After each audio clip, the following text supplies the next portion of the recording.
Most people know Ralph Nader as the insurgent third-party presidential candidate in the 2000 elections, where the popularity of his stand against corporate hegemony struck fear into establishment politics.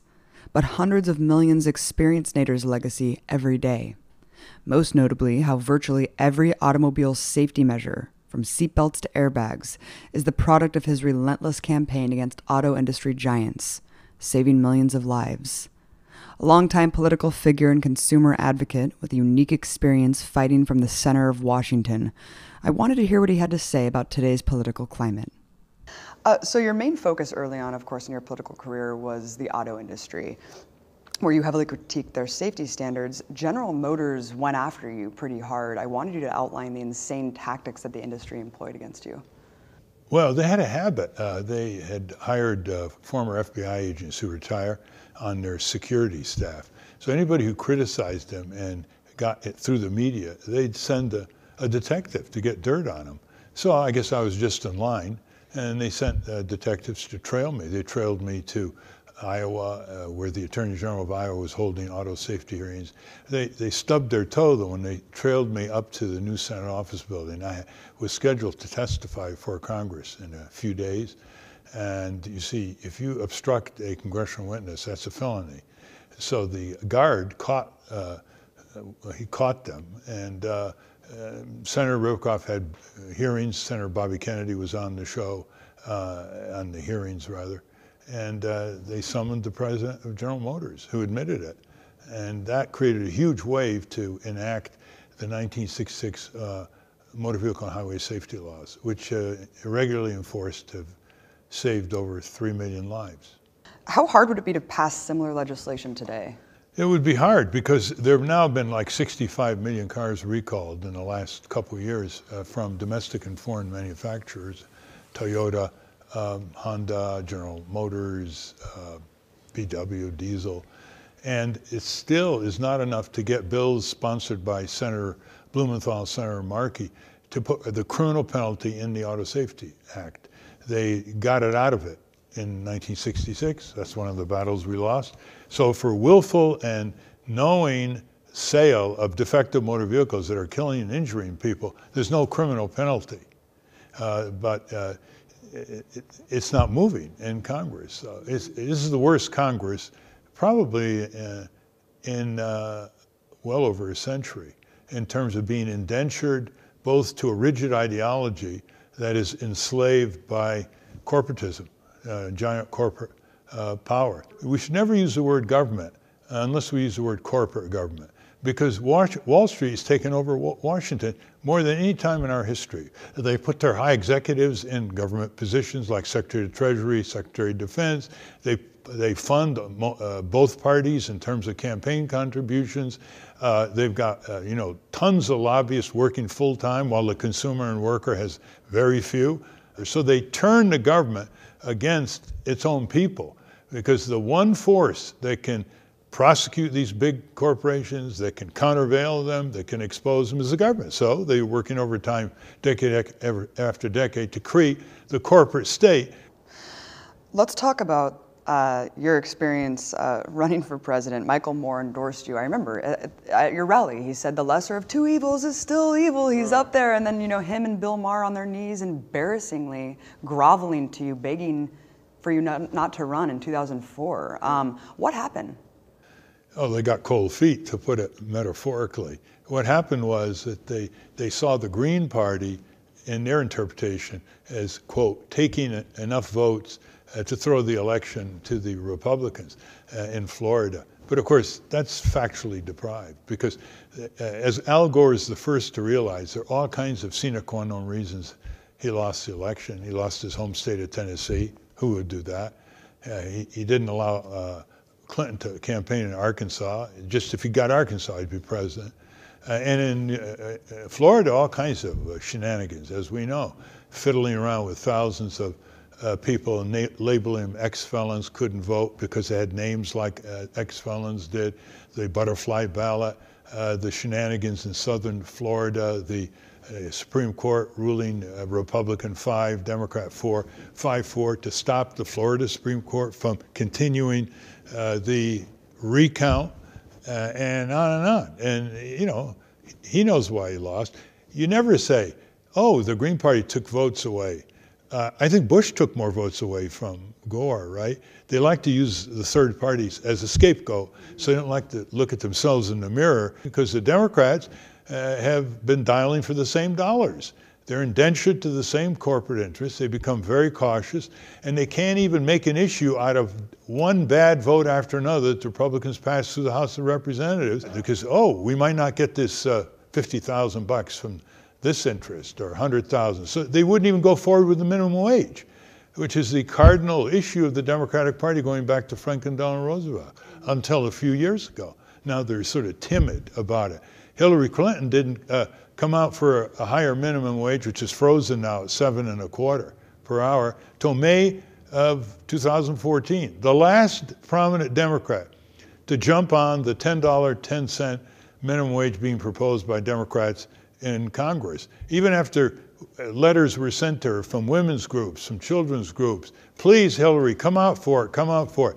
She was deemed having to figure out how can she maintain her contacts with Wall Street and yet come out for this constituency that she claims she's been championing, single mothers and children, who are the worst victims of a frozen minimum wage. Yeah, and of course, none of the minimum wage stuff would have happened without the massive grassroots campaign, you know, the Fight for 15. So that's really why. And by the way, that teaches us another lesson. It's not that massive. It's less than the population of New Britain. Less than 70,000 workers picketed, you know, McDonald's, Burger King, Walmart. Then we had some think tanks and our groups, for example, putting out the materials, and then the press covering it. Look, they've turned the thing around. Congress hasn't yet got the message, but a lot of cities and states are increasing the minimum wage.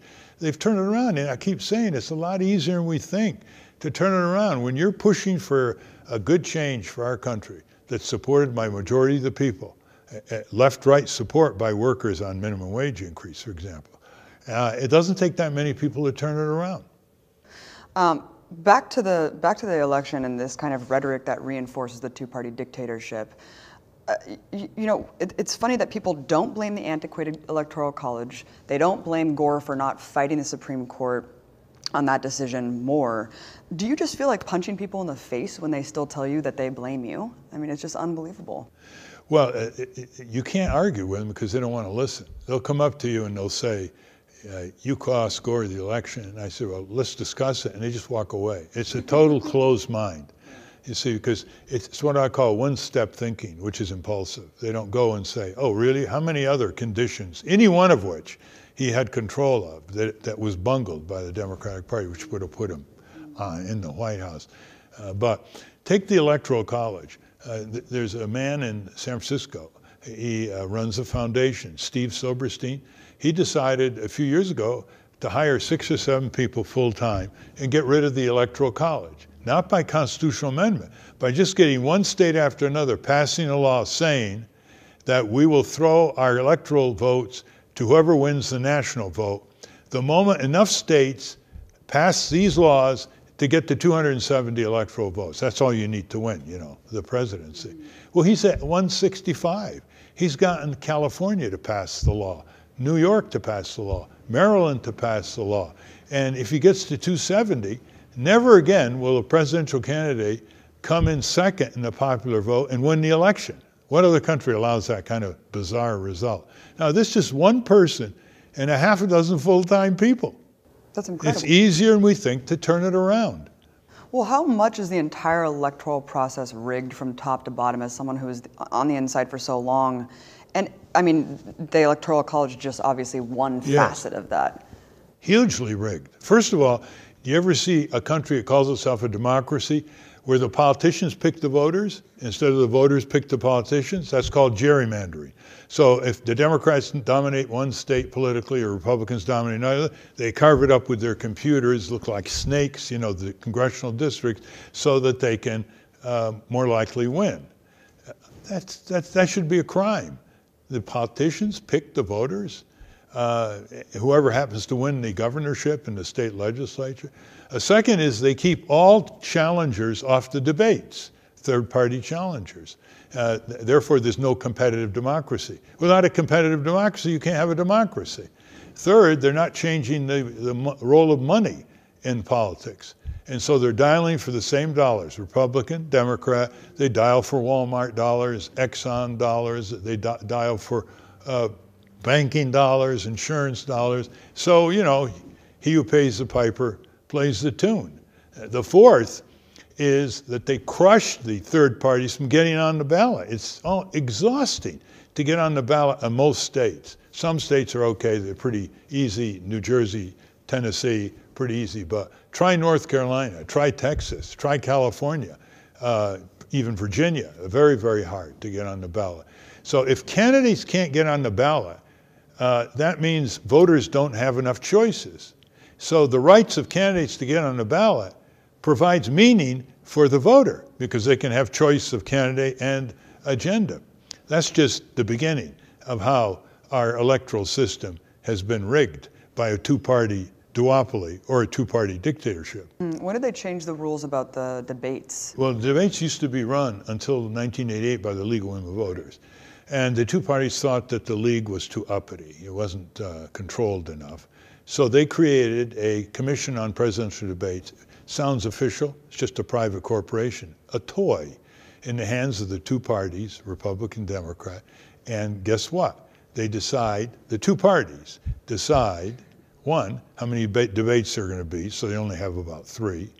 They decide what reporters to pick, which in effect pretty much decides what kind of questions are going to be asked.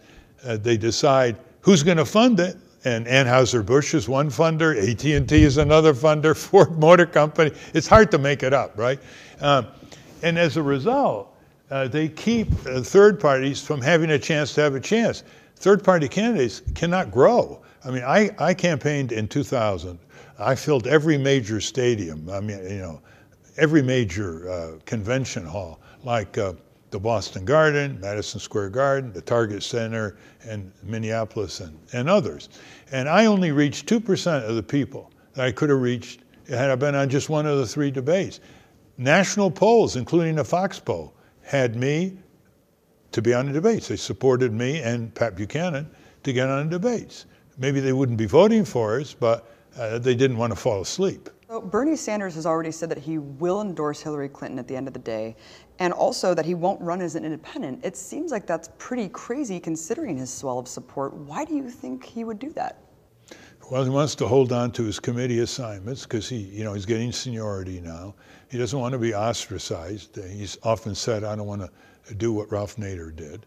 He made a bad mistake when he was asked a few months ago, are you going to endorse the Democratic nominee? He said, I always endorse the Democratic nominee for president.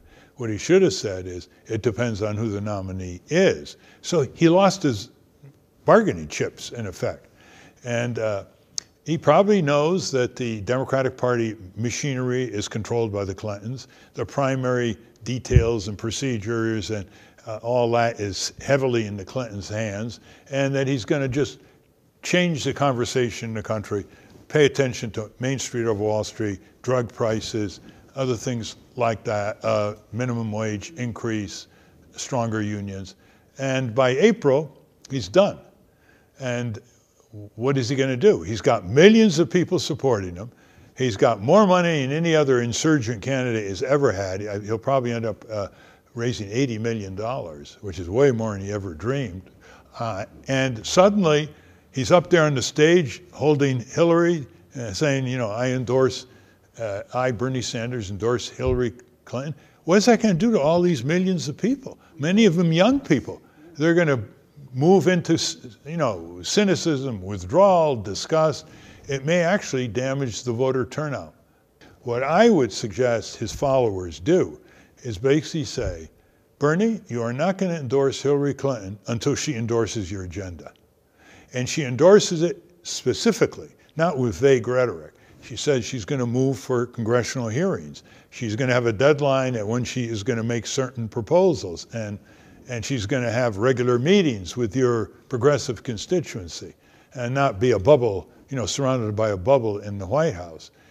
That's the least that can be done, but I doubt whether it will be done. I mean, that's what we see right now. It all depends what his supporters do quickly, not wait until all the primaries. They don't have that many weeks left to condition Bernie Sanders. If he doesn't make it, if he doesn't defeat Hillary, he's got to condition his endorsement on the basis of this agenda. And he can give her 10 weeks to think about it. He can hold up. All these unions are running to endorse Hillary. They have no bargaining power. Right. SEIU just endorsed them. The AFSCME is going to endorse them. Well, for heaven's sake, why don't you say to Hillary, unless you come out to repeal the Taft-Hartley Act of 1947, which is an albatross around labor's neck, the worst anti-labor law in the Western world, we are not going to endorse you. No, they just give it all in, lose all their bargaining power. She never looks back. So people have got to become more demanding as voters long before Election Day. Absolutely. And Hillary Clinton is really poised to be the next president of the United States, shockingly enough. I mean, before we get into her, how do you feel just about looking at the political landscape today? Are you just abhorred? Yeah, it basically comes out to this. If we're a great country, we should be led by great people. And we are not even led by the... Donald Trump's not a good person? We're not even being led by the B team. In 2012, some Republicans said that the candidates in the primaries were the B team. I guess this is the D team or the E team. That we have these candidates who are like pulling each other down. Instead of Kasich, separating themselves. It's like, who's going to make the most outrageous thing on refugees or on ISIS or on military expansion or on Wall Street tax deductions? It's like a race to the bottom. And the worst thing is like what Trump is doing, and he's bringing the worst out of people. He's got like a 25% hardcore support. They're not all bad people, but if all you do is hit the nerve points where their latent prejudices come out and their rage come out, but more basically is they turn everybody, these candidates, into spectators. There's no role for the voters. There are no voters to say, you come to our town, Denver, we're going to sponsor a debate. The voters, the Republican, Democrat voters are going to sponsor the debate. We're just told, look at the ads, look at the insipid parallel press interviews they call debates, and go to the polls. Let's talk about Hillary Clinton. You called her a corporate criminal earlier. People have put her on par with John McCain in terms of hawkish foreign policy. What do you think? Oh, yes. She's never met a war she doesn't like. She actually shoved Secretary of Defense Robert Gates aside, went to the White House, and got the okay for the toppling of Libya's dictator, which now has led to unbelievable chaos through a huge part of Africa, including Libya, killings, sectarian violence, more haters of America. ISIS has now got a foothold in a town that was a hometown for Gaddafi. She should be held responsible for that. She's a warmonger. She's never met a weapons system she doesn't like. She was on the Senate Armed Services Committee. And as far as Wall Street, she's Wall Street's messenger. She's Wall Street's champion. She, got huge speech fees from Goldman Sachs, which is engaged in corporate criminal activity over time, and produces the Secretary of Treasury from time to time and other high government officials. So she's a militarist and a corporatist, really deep. Not what she was when she got out of Wellesley, or she was a young lawyer for civil rights or on the Watergate Committee. She's completely changed. It's the blind ambition of seeking power. And so you're going to have more wars. She's the one who spearheaded the pivot to Asia, which is basically forced projection against China, goading China so they enter into an arms race. She's never going to be the president of a peace race. This idea, as the first woman president, What does that mean? Right. I mean, you want that to mean something. You don't want it to mean inheriting the male-dominated machismo of the military-industrial complex, which she has gone full-fledged in support of. Under what legal pretense is the Clinton Foundation operating in where you can actually receive hundreds of millions of dollars from Gulf monarchies and then just have it cycled through your foundation and still be a legitimate political contender? It's not just Gulf monarchies. It's a pretty sleazy mining magnates in working in Central Asia, out of Canada. The book by Peter Schweitzer, it came out in early 2015, called Clinton Cash, has this triangle you pointed out. That is $200,000, $500,000 speeches in foreign lands because these countries or their mining magnates or others, they want something from Hillary Clinton, who's Secretary of State and may have to produce permits. It's that triangle. And in this book, Clinton Cash, he points it out again and again and naming names and meetings and dates. Bill Clinton's speeches began declining after a few years from the White House, like most presidents do. But they took a huge surge upward when she became Secretary of State. And so you got these mining magnates saying, okay, we want something from Hillary, throw $1 million or $2 million to the Clinton Foundation. But it just shows how the Clintons think they're above the law. They're above ethical standards. They can always get away with it because they're so fluent with their rationalizations and their evasions. This is where the country's going to end up for 4 or 8 years. Bill as the house husband, you know, the White House presence of Bill Clinton and Hillary Clinton. What do they have really to offer the country? They can't even come out for some of the most fundamental changes. They supported the deregulation of Wall Street, for example. What do they have to offer the country? They're full of cronies all around them. Contracts given, you know, to their cronies, high positions. Seems like Hillary just thinks it's her due time. Yeah, of course. I mean, she's very cleverly every day is saying, elect me, I'm going to be the first woman president.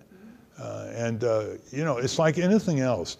I advocated for women's rights back in the 1950s, so I have a long history of it, and for African American rights when I was in law school.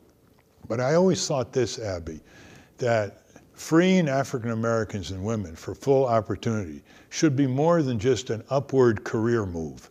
It should convey something substantive in terms of democratizing power and advancing justice. If Trump wins the nomination, God forbid, and then you have Hillary Clinton, you know, as the Democratic frontrunner, what is your response to people who will inevitably say time and again and guilt everyone into voting for Hillary because how could we let Trump become president?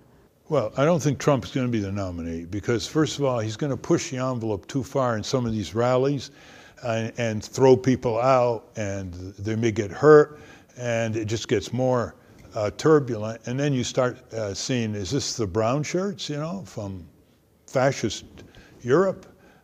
He's got to be very careful, and sometimes he can't help himself. He can't control himself. So also, there's more to come out of his business dealings. There's more to come out from his background. He's not completely Teflon. He can't completely overtalk people when they're accusing him something, interview on Meet the Press or whatever. And then remember, the Republican establishment knows that if he wins the nomination, they're going to lose governorships, state legislatures, mayors all the way down, all over the country, because he doesn't know what he's talking about. That's the problem. You know, you ask him about any major public issue policy, we'll take care of that. We're going to study that. And that begins to wear very, very thin and scare people that, you know, you might want him as a cheerleader. You might want him as a cabinet secretary. But you want someone with that temperament as the president of the United States. So a message to people who are going to say the lesser of two evils, anyone but the GOP. Well, I believe voters should only vote for people they believe in. So if they believe in a Libertarian candidate and a Green candidate and Jill Stein, they should vote for that. Because that's the only thing that counts. Because if you are a tactical voter, you're going to fall into a trap of least worst. Well, I don't like the Democrats, but the Republicans are worse. So I'm going to vote for the Democrat. But the minute you do that, you lose your bargaining power because the corporations are pulling on both parties 24/7. Think of a rope. And once you become a least worse voter, there's no rope on the other side. You're not pulling them.